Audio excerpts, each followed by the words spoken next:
First of all, let me thank you for giving me this opportunity to share my views on temple autonomy. This is the holy book by which I swear. Now, there are five very vital, most important words in this holy book called the Constitution of India. And these five words are in the preamble: sovereign, socialist, secular, democratic republic.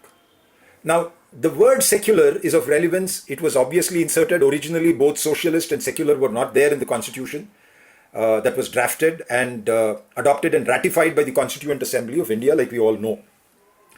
Both these terms, socialist and secular, were inserted in the 42nd Amendment. Nevertheless, the word secular, as the constitution exists today, appears twice in the constitution. In the original constitution, which was adopted and ratified by the Constituent Assembly of India, there was only one mention of secularism or secular in Article 25 of the Constitution. The bottom line is, if you were to look at the word secular, you will realize, and if you understand the true import, the true meaning of the term, you will realize we are anything but secular as a nation. Reason being, there are 4 lakh temples across the country, Hindu temples, that are being governed by government. 35,000 in Karnataka. Government getting involved in the administration of temples is absolutely unconstitutional.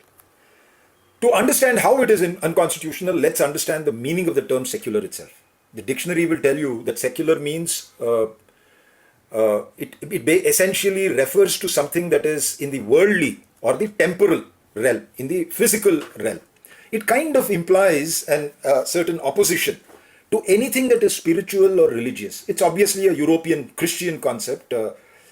Christianity obviously has a fundamental doctrine. The dogma of Christianity is that humans are born in sin. And God sent Jesus to save humanity from its sins.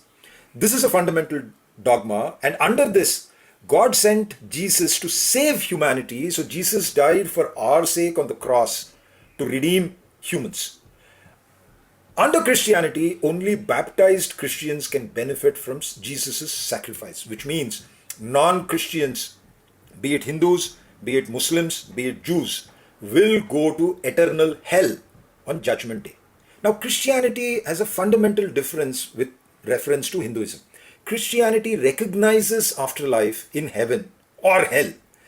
If a sinner gets consigned to hell, then because of all his sins, then that's what his afterlife will be in. But Christianity does not recognize rebirth like Hinduism does. So, in a way, in Christianity, there is an existence of 2 worlds. It's a dual world existence. One is in the physical realm, which is the world wherein we are living. And the other world is the spiritual world, which is the world that we will live in once we die, after death. So, in a way, Christianity right throughout has believed in this 2-world theory, and consequent to which the church and the state being the government in the physical world, church being responsible for afterlife and the spiritual existence of humans after death, these 2 worlds existed. So the monarch had many monarchs in the ancient world and also the medieval world in Europe believed in a divine right to rule.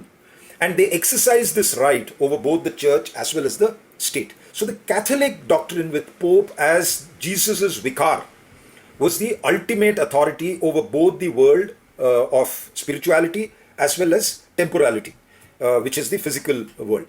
Early in the 14th century, this concept was propagated by Pope Boniface VIII, who claimed power both in the physical realm and the spiritual realm, this was obviously resented by the European rulers, who attacked him in the Vatican and forced him into committing suicide by actually smashing his head against a wall. Later on, towards the beginning of the 16th century, Martin Luther challenged the papacy itself and proposed the 2-kingdom doctrine.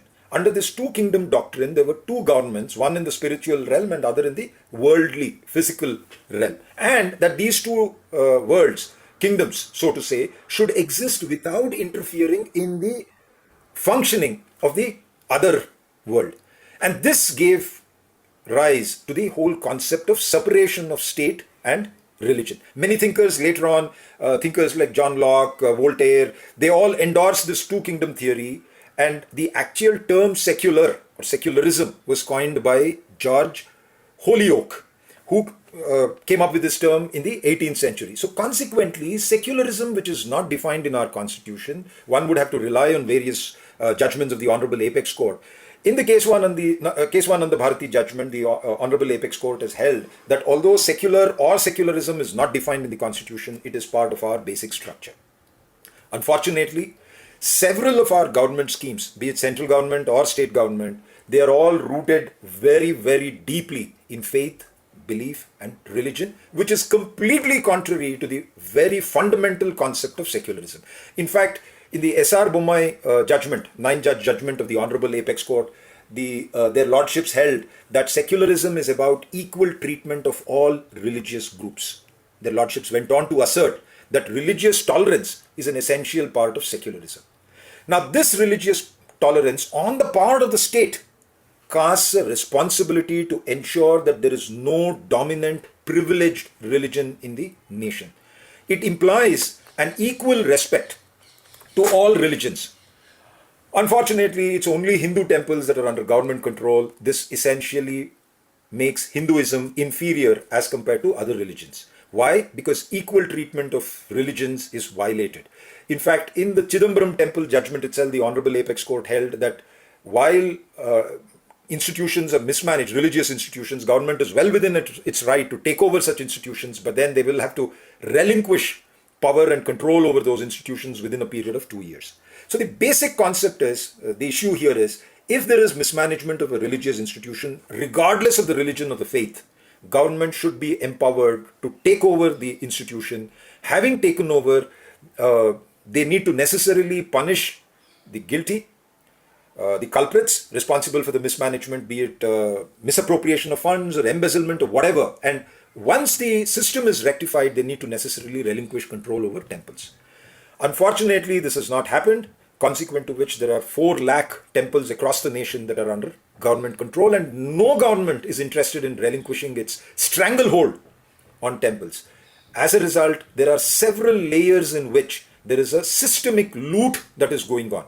On one hand, hundi collections itself, donations that devotees make, the corrupt and the greedy within government, even government servants, we all know, they can easily misappropriate those funds. 2, there is mismanagement. Thousands of temples in Karnataka are 1,000+ years old. They're all in a dilapidated condition.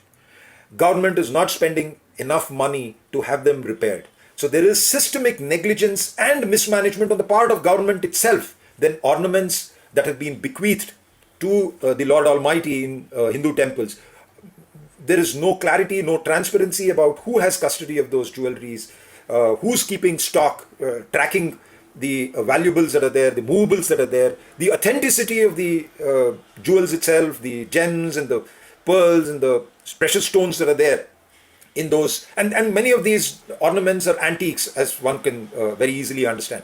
So there could be pilferage that is going on. And the biggest loot of them all, it's a scam of the largest proportion. Tens of millions of acres of land have been alienated. It's a big scam.